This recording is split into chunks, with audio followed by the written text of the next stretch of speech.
Hey guys, happy Monday. I'm sorry I couldn't be here with you today. Um, you might know why I'm not here, but I'm planning to be back on Tuesday with you. Okay. So today, what I wanted to give you guys an opportunity to do is redesign and rebuild your food towers from last week that we did on Thursday. Friday we analyzed them. We thought about what could we do better. Well, today I'm going to give you a chance to do better, and I'm actually just going to pop a grade in the grade book for you guys for doing it. So let me go over all that with you real quick. So for your do now, um, hope you're thinking about what is something you can do differently this food tower build to improve on the last one. Then I want you to look at this rubric. Figure out if you can read it to figure out how to earn a 3, how to earn a 4. So you're looking at the meeting standard and the exceeding standard. To meet a standard, all you got to do is improve your point score. For exceeding, you have to improve your point score and answer thoughtfully these 3 questions, and I can show you exactly where I want you to do those.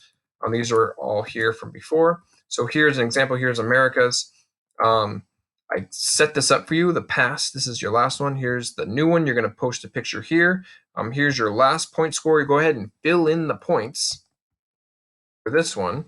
And then your reflection questions are down here.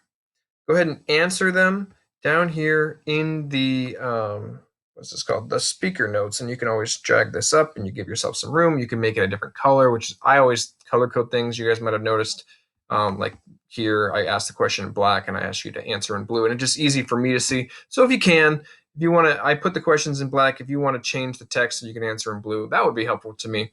But that's how you're going to get an exceeding, is thoughtfully answering these questions. That means more than a sentence. That means more than a few words. That means thinking, really, what did you learn last Thursday? Think about what it was like when you were building.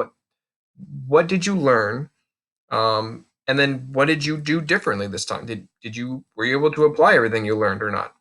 And then this is maybe the biggest question, the hardest one, which is good because I'm giving you an exceeding standard. That means you're going to think this through.